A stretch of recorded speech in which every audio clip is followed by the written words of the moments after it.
नमस्कार दर्शकों, शेखावाटी क्षेत्र की खबरें देखने के लिए शेखावाटी एक्सप्रेस को सब्सक्राइब करें।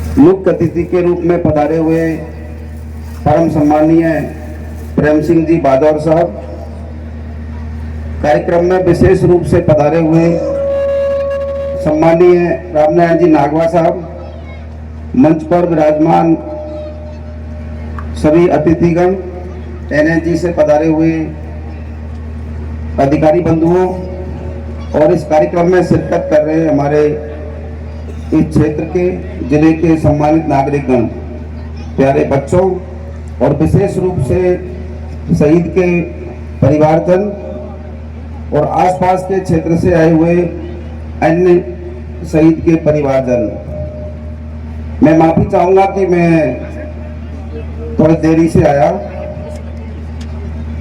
और मुझे इस कार्यक्रम में जो निमंत्रण दिया गया माननीय प्रेम सिंह जी बाजौर साहब ने और सुरेश जी ने, तो मुझे ये बहुत खुशी हुई और गर्व महसूस हुआ, क्योंकि मैं मानता हूं कि मैं उस जिले में कलेक्टर के रूप में पदस्थापित हूं जिस जिले के मानचित्र में, पूरे भारत के मानचित्र में सर्वाधिक सैनिक होने और सर्वाधिक शहीद होने का नाम अंकित है।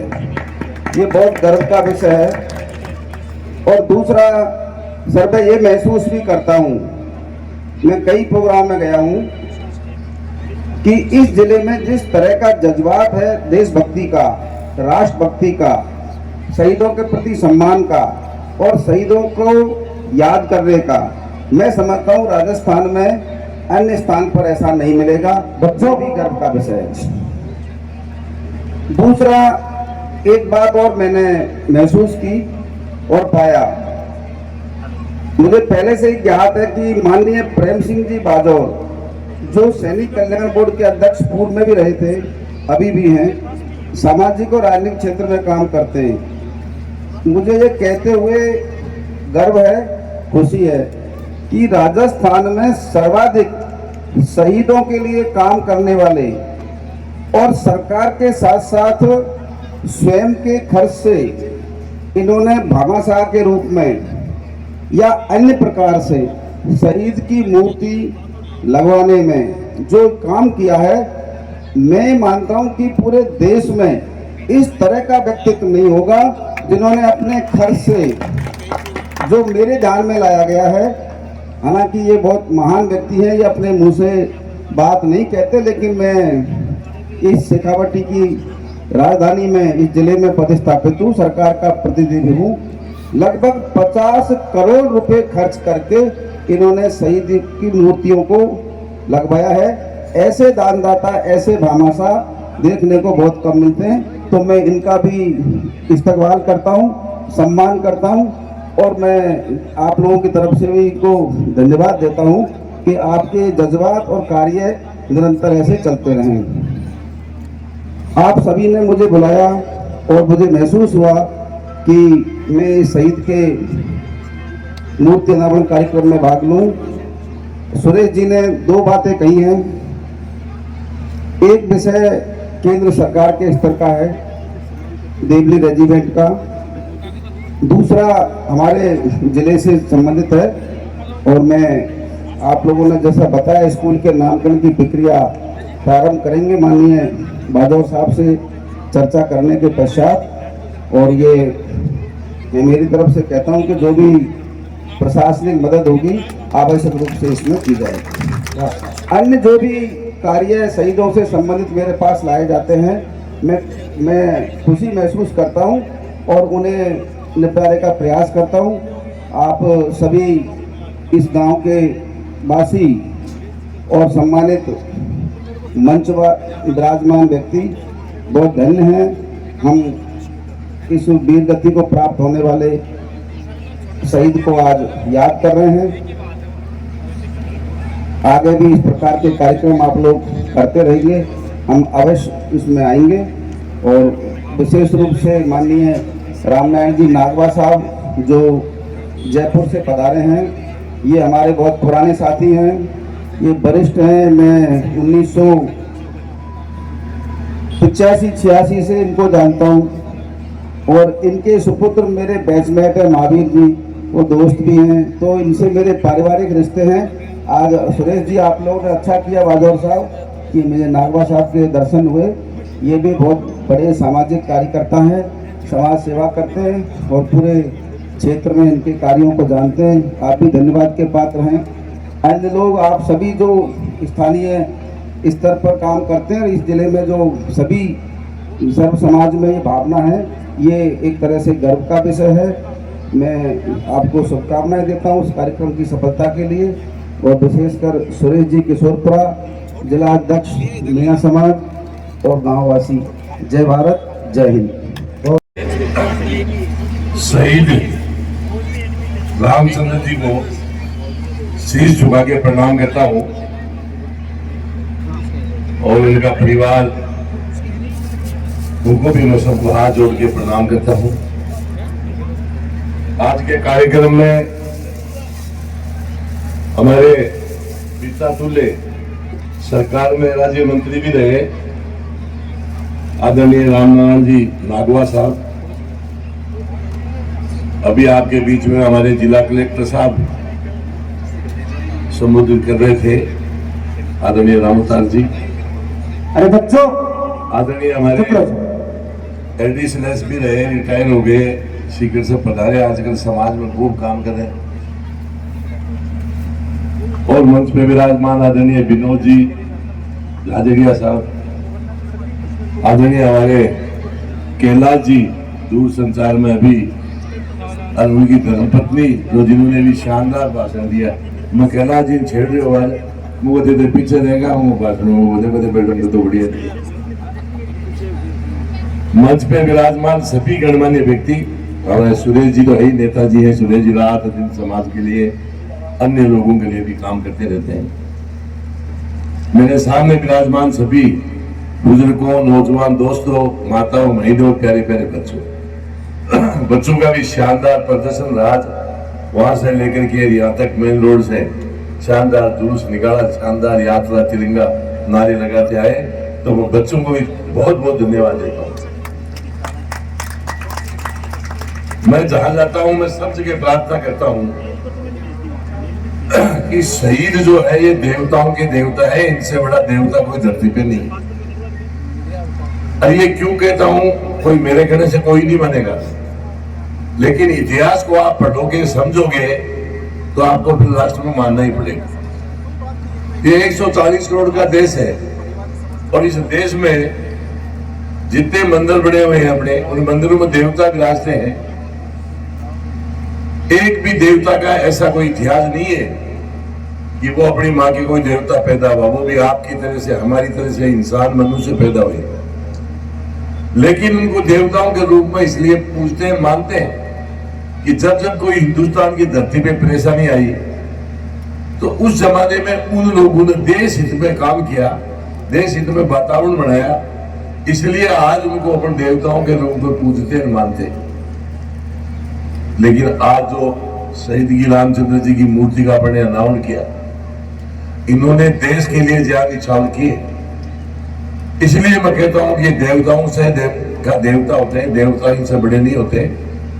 इसलिए इनको पूजना, राज उड़ला उतारना, धर्म के साथ जोड़ना, खुशी गमी में याद करना, ये आपकी हमारी सबकी जिम्मेदारी।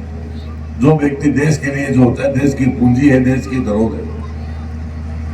और इसलिए मैं आपको निवेदन कर दूं कि इनको हर संभव जहां भी वक्त आए, जब भी कोई ऐसी परिस्थिति आए, तो इनको याद करना चाहिए। और सब 36 बिरादरी के लोगों की जिम्मेदारी, कोई अकेले मीणा समाज की, मीणा परिवार की नहीं है। जो व्यक्ति देश के लिए सिर्फ होता है शहीद, सबकी जिम्मेदारी है जो इस धरती पे रहते हैं, चाहे वो कोई भी बिरादरी का हो। तो ये मेरी सबको हाथ जोड़ के प्रार्थना है। और मैं माता बहने बेटी हमारी पीछे, आपको एक निवेदन कर रहा हूं हाथ जोड़ करके, कभी भी कोई गाय भैंस छोटी मोटी बकरी हो जाए, बीमार हो जाए, कोई दूध नहीं दे, तो एक बार एक नारियल जाके ये हम घर पे रख लेना। और मन में तय करना कि हमारी ये ठीक हो जाएगी, दूध देगी तो हम जाके वो नारियल शहीद के चढ़ाएंगे, आपको फायदा मिले तो चढ़ाना, नहीं मत चढ़ाना। मैं गारंटी से कह रहा हूं, इस मंच के माध्यम से आप प्रयास करके देखना, आपको बहुत फायदा मिलेगा। और यही नहीं, इधर बच्चे बैठे हैं, इनके अभिभावक के उनको भी प्रार्थना कर रहा हूं, बच्चे आप भी सुन रहे हैं। आजकल के बच्चे बहुत बढ़िया नंबर जा रहे हैं, लेकिन सबको पता है कि धीरे धीरे अपने जो संस्कार है वो भी खोते जा रहे हैं। तो सब माँ बाप की जिम्मेदारी है। और ये जो बात आपके बीच में रख रहा हूं, इससे बहुत बड़ा फायदा उठाया जा सकता है। जब परीक्षा का टाइम, एक बार परीक्षा आती है साल में, परीक्षा का टाइम आए और सब माँ बाप अपने बच्चों को कहे बेटा सबसे पहले नहा धो के और वहां शहीद के धोख लगाना, और उसके बाद में परीक्षा देने के लिए जाओ। जो बच्चा आकर के शहीद के धोख लगाएगा उसका अंदर से ये हृदय परिवर्तन होगा, और जिस बच्चे का हृदय परिवर्तन होगा उसका ऑटोमेटिक माइंड वॉश होगा। अब जिस बच्चे का माइंड वॉश हो, उस टाइम पे वो पेपर देगा, परीक्षा लिखेगा, तो 65% वाले के 95% बनाएंगे, चाहे आप प्रयास करके देखें। तो इस प्रकार के प्रयास भी अपन को करना चाहिए। और आपको सब मौजूद आदमी बैठे हैं, सरपंच साहब या मंच पे बैठे हैं, मैं आपको सबको प्रार्थना कर रहा हूं कि आपको सबको एक दरी पे बैठ के तय करना चाहिए, सब 36 बिरादरी के लोगों के साथ बैठ के, ये आस पास में जितने भी लोग रहते हैं, कभी कोई यहां से बारात छड़े तो सबसे पहले दूल्हा यहां धोख लगा के उसके बाद में आगे बारात निकली जाए। और यही नहीं, अपन दुल्हन लेके आए तो घर में प्रवेश करने से पहले यहाँ आशीर्वाद दें, उसके बाद में घर में प्रवेश करें। इस प्रकार से इनको धर्म के साथ जोड़ना चाहिए। और धर्म के साथ क्यों जोड़ना चाहिए, उसका एक छोटा सा उदाहरण आपके बीच में दे रहा हूं। आज के 1400 साल पहले पूरे विश्व में कहीं भी कोई निवाज जानता नहीं था कि निवाज क्या होती है। जो मोहम्मदन भाई पढ़ते हैं ना बड़े निवाज, इसको कोई जानता भी नहीं था। लेकिन इनके बुजुर्ग जो होशियार थे, एडवांस थे, उस जमाना में इस योगा को हाईजेक करके और निवाज का नाम दे दिया, और उन्होंने पूरे विश्व में अपने समाज को समझाने में कामयाब हो गए कि ये 5 वक्त की नमाज अदा करना, पढ़ना अपना धर्म है, धर्म के साथ जोड़ा। इसलिए आज पूरे विश्व में कामयाब हो गए। और इसकी बात बता दूं, इस देश में ये आंकड़ों की बात बता रहा हूं, ना की भाषण दे रहा हूं। इस देश में जितने हिंदू रहते हैं, जितने अपने मोहम्मदन भाई रहते हैं, जितनी जनसंख्या हिंदुओं की है, उसके मुताबिक बीमार होकर जो लोग हॉस्पिटल में भर्ती होते हैं, चाहे वो प्राइवेट हो चाहे सरकारी हो, उसका सरकार के पास आंकड़ा होता है। तो होना चाहिए उससे ज्यादा जाते हैं, बीमार हिंदू ज्यादा होते हैं, हॉस्पिटल में भर्ती ज्यादा होते हैं। जबकि हिंदू सबको पता है कि ज्यादातर गांव में रहते हैं, अपने देश में देसी खाना खाते हैं, खुली आग हवा मिलती है, बीमार होने का कोई कारण ही नहीं बनता। लेकिन उसके बावजूद भी वो बीमार क्यों होते हैं, उसका उदाहरण भी सुन लीजिए। अपने मोहम्मदन भाई, उनकी जनसंख्या जो है इस देश में, उसके मुताबिक बीमार होकर हॉस्पिटल में उनको भर्ती होना चाहिए, उससे कम जाते हैं, बीमार कम होते हैं। जबकि सबको पता है कि वो ज्यादातर शहरों में रहते हैं, कंजेस्टेड एरिया होता है, खाना खाते हैं, वो मुझे बताने की जरूरत नहीं, सबको पता है। तो कायदा से तो उनको ज्यादा बीमार होना चाहिए, लेकिन ये जस्ट उल्टा हो रहा है। ये उल्टा इसलिए हो रहा है कि 5 वक्त की नमाज जो पढ़ते हैं, एक रामदेव बाबा का आस्था चैनल आता है, आप देखते हो तो बहुत बढ़िया, एक बार देखना। और एक नमाज पढ़ने वाले व्यक्ति को बारीकी से देखना, जो आज तक जो चैनल में मैं रामदेव बाबा का आधी घंटा सुबह को योगा कर ले, पसीना निकाल ले एक बार, तो भगवान चाहे 80 साल ही 100 साल पहले नहीं जाएगा। लेकिन आपको बता दूं, 5 बार अपने मोहम्मदन भाई 5 बार पसीना निकालते हैं योगा करके। वो भी योगा जो है एक ही, कभी भी टीवी पे देखना जो रामदेव बाबा योगा बताता है और जो नमाज अदा करते पढ़ते, सेम एक चीज है, उसमें कोई अंतर नहीं। तो 5 बार जो आदमी योगा कर लेता है तो उसका क्या बिगड़ेगा। लेकिन ये सारी बात इसलिए हो रही है कि उनके बुजुर्गों ने धर्म के साथ जोड़ा, इसलिए आज उनके समाज को फायदा मिला है। इसलिए मैं सबको प्रार्थना कर रहा हूं कि इन शहीदों को जब तक अपन धर्म के साथ नहीं जोड़ेंगे, जब तक इस देश का भी भला नहीं हो सकता, आपका हमारा भी भला नहीं हो सकता। इसलिए सबको प्रयास करना चाहिए, इनको चांद उतारना, खुशी की में याद करना और इनको धर्म के साथ जोड़ना, ही आपका हमारा सबका कर्तव्य है। मैं आपको निवेदन कर दूं, जीवन में 3 पन्ने होते हैं व्यक्ति के। पहला पन्ना वो होता है कि व्यक्ति जब इस धरती पे पैदा होता है तो उस पन्ने पे ऑटोमेटिक अंकित होता है कि आज वो पैदा हुआ, लड़का लड़की नाम तो अपने बाप में लगा दिया। एक होता है लास्ट पन्ना। लास्ट पन्ना वो होता है कि जब व्यक्ति आने के बाद में उसका स्वर्गवास हो जाता है तो उस लास्ट पन्ने पे ऑटोमेटिक अंकित होता है कि आज उसका स्वर्गवास हो गया। एक होता है बीच का पन्ना। बीच का पन्ना वो होता है जब व्यक्ति, तो लास्ट पन्ना वो होता है कि जो उसका शुरुआत, और बीच का पन्ना वो होता है जो शुरू से लेके, जब पैदा हुआ तब से लेके और आखिरी तक उसने क्या काम किया, शुरुआत और जब सारी बातें उस बीच के पन्ने पे ऑटोमेटिक अंकित हो। इसका छोटा सा उदाहरण दे रहा हूं। सब लोग अपन उस पन्ने को पढ़ते रहते हैं, याद करते हैं। कोई गांव में बूढ़ा बुजुर्ग चला गया, अपन दाह संस्कार में जाते हैं, दाढ़ी बांध के बैठ जाते हैं, 5 इधर 2 इधर 10 इधर। उस टाइम पे वो लोग चर्चा करते हैं, अरे आदमी बहुत भला था, गांव में न्याय करता था, लोगों की सेवा करता था, लोगों की मदद करता था। वो उस पन्ने पे लिखा हुआ उसके कर्म में उसी को ही करते। और हर गांव के एक आधा उठाई गिरा भी मिल जाएगा तो सारा गांव ने टाके डोला के करना, थाना में करना, तहसील में करना, कटेर करना, कटेर बिहार का आदमी को शुरुआत हुए जना परिवार के नाते, गांव के नाते दाह संस्कार में तो जानो पड़े। लेकिन वे जगह दाढ़ी बांध बैठेगी, जगह धीरे धीरे चर्चा करें, सत्यानाश आएगा चलेगा तो बहुत बढ़िया था, गाँव ने दुखी रहा कि उसके कर्म ऐसे किए हुए। तो इसलिए मैं प्रार्थना कर रहा हूं, ये मनुष्य जीवन बहुत मुश्किल से मिलता है। आप किसी की मदद करें तो बहुत बढ़िया, लेकिन मदद भी नहीं करें तो कम से कम किसी का पूरा तो नहीं करें। तो ये जो बीच का पन्ना मैंने बताया, आज जो मूर्ति का अपने अनावरण किया शहीद रामचंद्र जी का, उन्होंने उस बीच के पन्ने पे लिखा है, शहीद रामचंद्र, जब तक ये धरती और आसमान रहेगा, जब तक वो अमर रहेंगे, जिंदे रहेंगे, आप हम फिर भी जाते आते रहेंगे। लेकिन उनको कोई माई का लाल चाहे पढ़ने हो जाए तो मैं कह नहीं सकता, चाहे सरकारें किसी की भी आए, किसी की भी जाए, तो हमेशा के लिए उस बीच के पन्ने पे अंकित रहे। और बीच के पन्ने पे जरूरी नहीं है कि जो शहीद हो उनका नाम लिखा जाता है, बीच के पन्ने पे उन लोगों का नाम भी लिखा जाता है जो जैसे आज अपने कलेक्टर साहब बैठे, कोई IAS हो, IPS हो, सुप्रीम कोर्ट, हाई कोर्ट के जज हो, कोई कर्नल मेजर हो, इस प्रकार के बड़ी बड़ी पोस्टों के जो लोग होते हैं, उन लोगों का नाम भी बीच के पन्ने पे अंकित होता है।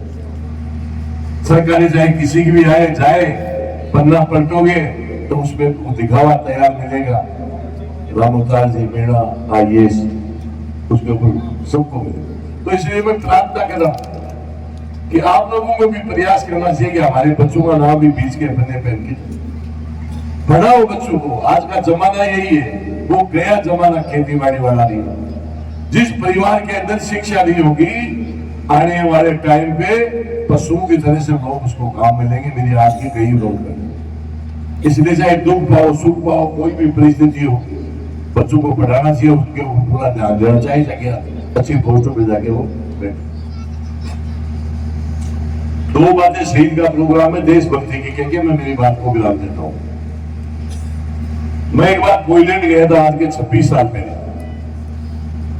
ये विनोद जी चौधरी साहब जो कोने में बैठे मेरे साथ गए, हम रात को जाकर के खाना खा के सो गए और सुबह वो मकान की मालकिन थी, वो गाड़ी की ड्राइवरी खुद करी थी, हमको घुमाने के लिए जा रही। हम हाईवे पे चलते चलते एक लिंक रोड पे वो गाड़ी लगी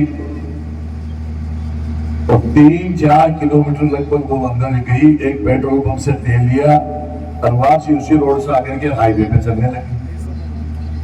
तो मैंने एक हाईवे पे पेट्रोल पंप देखा, तो मैंने देखा इसने कोई काम ही नहीं किया, सिर्फ तेल ही लिया है। तो मेन रोड पे पेट्रोल पंप पे यही चले थे, अंदर क्यों गई? तो मैंने विनोद जी को कहा, मेरे को तो अंग्रेजी आती नहीं, मैंने कहा यार विनोद जी बात करो इससे कि भाई तुमने तेल ही तो लिया है, अंदर क्यों गई? यही चले लेती। तो विनोद जी ने कहा उसको कि मेरा दोस्त क्वेश्चन कर रहा है, जवाब दे। उस लेडीज ने क्या कहा उसने कहा कि अंदर जो पेट्रोल पंप है वो हमारी कंट्री का है, मेन रोड पे पेट्रोल पंप है चाइना का, इसलिए मैंने अंदर जाके तेल ली। 20 रुपए की बचत तो हमारी कंट्री को बचत। अपनी कंट्री सेफ नहीं रहेगी, या मिसाइल आयात पड़ेगी तो कौन के सोना चांदी जगह कौन के काम आएगी? तो मैं आपको सबको प्रार्थना कर रहा हूं इस मंच के माध्यम से, तो मैं कभी भी मंच पे कोई पार्टी की बात नहीं करता हूं, ना करूंगा कभी, लेकिन मैं ये कह रहा हूं कैलकुलेशन विषय तो आपका है, लेकिन लोकल चुनाव हो, एमएलए के सरपंच प्रधान के, मैं मर्जी है जैसे कर लिया करूं, लेकिन क्षेत्र का चुनाव तो इस दलदल की राजनीति से ऊपर उठ के सोचना चाहिए कि अपने देश को सुरक्षा प्रदान कौन कर सकता है, चाहे वो डिसीजन आपका है। लेकिन उस टाइम में भी यदि अपने उसी भावनाओं में बैठ करके काम करेंगे तो कोई अच्छा काम नहीं है। चुनाव के टाइम पे वो बाकी जाति को खड़े हो, सगा जी को टेलीफोन आएगो, अरे भैया ये कौन सा तरीका है? यदि आपका कोई आपकी जाति का आदमी बाजार में सब्जी बेच रहा है और उसके पास गली हुई सीढ़ी हुई सब्जी है 3 दिन की पुरानी, तो आप खरीद लेंगे क्या? आप नहीं भाई ताजा लेंगे, तो वोट को मामला के सगा जी को, मतलब एक सीढ़ी सब्जी से ही सस्तो मान लेंगे वोट, जबकि आपका वोट डिसाइड करता है, ये जो बच्चे बैठे इनका भविष्य डिसाइड करता है, आने वाली पीढ़ियां मजबूत कैसे हो, काम कैसे करें, उसका भविष्य आपका दिया हुआ मत वो आगे काम करता है। तो इसलिए मैं सबको प्रार्थना करता हूँ कि दिल्ली का चुनाव है, उसमें सोच देखना आपको किसको देना, लेकिन मैं कहता हूँ कि देश रहेगा तो आप और हम रहेंगे, ये बच्चे भी सुरक्षित रहेंगे, ऐसे लोगों को आगे बढ़ाना चाहिए। विश्व में सेक्युलर वॉर का टाइम, जापान में एक कंपनी कमांडर थे मेजर साहब, ये भी ऑन रिकॉर्ड बात है, वही आपके बीच में रखा इतिहास में लिखी हुई। वो तोपे लेके कहीं जाए थे स्थान पे, सेक्युलर वॉर था, उससे लड़ाई झगड़ा पूरे विश्व में चल रहा था। एक गांव के पास में एक पुल बना हुआ था छोटा, उसके ऊपर से गुजरना था, पास में पहुंचे। माताओं से बहनों से निवेदन है कि केवल 5 मिनट का कार्यक्रम हो रहा है, इतने निवेदन आ रहे, बैठ जाए 5 मिनट हो। तो उनको पुल के ऊपर से गुजरना था, तो पुल के पास गए तो पुल टूटा हुआ मिला, तो गांव वालों को पहले गांव वालों साथ धोनी तो अपना देश का बहुत बड़ा नुकसान हो जाएगा, देश खत्म हो जाएगा। तो गांव वालों का बचाओ, अरे बोले इतना समय नहीं है, एक आदमी पे एक आदमी सोते जाओ, इस खड्डे को भर दो, आपको मरना है, सबको शहीद होना है, लेकिन देश बच जाए। तो गांव वालों का हम देश के लिए तैयार है, ये ओरिजिनल करता है। एक आदमी पे एक आदमी धड़ाधड़ सो रहे थे, एक बच्चा लाइन में लगा हुआ था, मेजर साहब की नजर पड़ गई, बोला तेरी एज क्या है? 13 साल। परिवार में कौन है? बोले मेरी एक माँ है। तो बोले जा तू माँ की सेवा कर, तेरे को नहीं मरने देंगे। वो भी शहीद होने के लिए तैयार है। तो दौड़ के माँ के पास गया, माँ को कहा माँ आज मैं देश के काम आना चाहता था, लेकिन तेरे कारण से मुझे मौका नहीं मिला। माँ ने कहा मैंने क्या कर दिया ऐसा? तो उसने बताया कि जैसे वो मेरे साथ है, वो मैंने कहा मेरी यही कि मैं तो बोले माँ की सेवा कर। उसकी माँ ने क्या किया, सोने वाली देखने वाली, उसकी माँ ने उठाया, जहर लिया मुंह में, और जहर लेकर के और अपने बेटे को कहा, बेटा कह दे तेरे मेजर को कि मेरी माँ इस दुनिया में नहीं है, जा देश के लिए शहीद। वो 13 साल का बच्चा भी शहीद हुआ। आज जापान में कोई भी शादी जैसे अपनी तरह से शादियां नहीं होती हो, शानदार स्मारक बना हुआ हर जगह।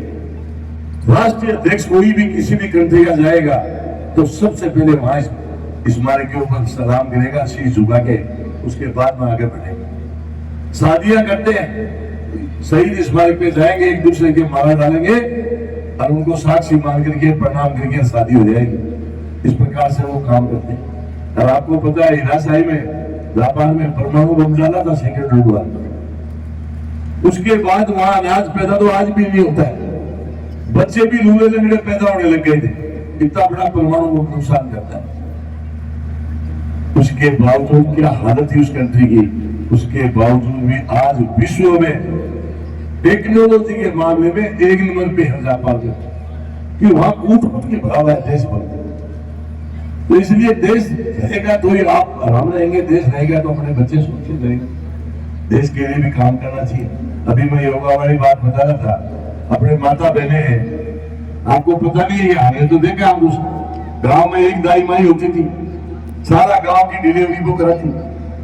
आज क्या हाल है, डिलीवरी का टाइम है हॉस्पिटल में 50,000 लाख 2 लाख रुपए अपने पे नहीं 12 जना डिलीवरी में। ये हालात क्यों हो गए? पहले जो अपनी दादी थी, माँ थी, बूढ़ी लोग हैं, सुबह 4 बजे उठती, बालों काटती, बिलोड़ो हाथ से बिलोती, चाकी पीसती, पिसा आटो पीसती, सारी अक्सर सजाई ऊपर मुझे धार कूटती। अब आजकल से मशीनों करने लगी जाओ, हॉस्पिटल में जाना पड़ोगे डिलीवरी। तो इसलिए मेरी सबको प्रार्थना है, किसी न किसी रूप में एक बार पसीना जरूर निकालना चाहिए। उसका कोई भी नहीं 80 साल वाला 100 साल तक नहीं जाएगा। इसलिए मैं आपको सबको प्रार्थना यही करूँ। एक लास्ट सुपरक्लास होने के बाद तो मेरी विराम देता हूँ। एक सिपाही का फौज लेह लद्दाख में ड्यूटी थी उसकी, तो 4 किलोमीटर पर ऊपर ड्यूटी थी, ना मोबाइल काम करे ना टेलीफोन करे। वो डेली नीचे आता था और एटीएम में कभी डालता था कभी निकालता था। तो वहां जो दुकान वाले थे उन्होंने कहा फौजी साहब आप दिल्ली नीचे आते हो, एक दिन में निकाल दो 10-20 दिन का, पहाड़ पे चढ़ते हो उतरते हो। अरे बोले भैया बात ऐसी नहीं है, बोले ऊपर मोबाइल टेलीफोन तो है नहीं। तो मैं आता हूँ 100 का नोट आता हूँ, दूसरा दिन 100 का नोट निकालता हूँ, तो मेरी धर्मपत्नी को पता चल जाता है मैं जिंदा हूँ। होते तो अपने में सही है, लेकिन इन लोगों को ट्रेनिंग के बाद ऐसी ट्रेनिंग दे देते हैं, इनको देश के अलावा कुछ दिखता ही नहीं। तो इसलिए मैं आपको सबको प्रार्थना कर रहा हूं कि देश के प्रति भी भावना रखनी चाहिए। छोटा मोटा काम कोई जरूरी नहीं है, बॉर्डर पे जाए कोई देश की सेवा करेगा, यहाँ भी तो बहुत काम है। सरकार नालियां बना दी, रोडें बना दी गाँव में, अब रोड नालियां के माने देखो बदबू वाले कोई साफ रोड नहीं। छोटा बच्चा है ना, यहाँ थोड़ी बोले 3 फुट तक ऐसे जर्म्स पैदा हो जाते हैं, 3 फुट तक ऐसे, और फिर इनको अपने हॉस्पिटल में लिए घूमते रहते हैं। और आप ये सोचो कि नारी पर्टिकुलर उसी जाति के लोग आएंगे वो ही साफ करेंगे, ये बहुत गलत बात है। जो गंदगी साफ करता है वो सबसे बड़ा व्यक्ति होता है। और कैसे होता है उसका एक छोटा सा उदाहरण दे रहा हूं। माँ जब बच्चे पैदा करती है, जब बच्चे पैरों पे खड़े नहीं होते तो उनको गंदगी साफ कौन करता है? और उन्हीं हाथों से अपन को खाना खिलाती है तो अपनी माँ क्या गंदी हो गई क्या? इसलिए भी देश सेवा है। 2 आदमी सुबह लकड़ी लेके नाली को साफ कर दिया, कचरा पड़ा उसको उठा के एक जगह कर दिया। किसी की बेटी की शादी है, 4 आदमी 2 आदमी गांव के गेट पातल उठाने लगे, बरातियों को जिमाने लगे।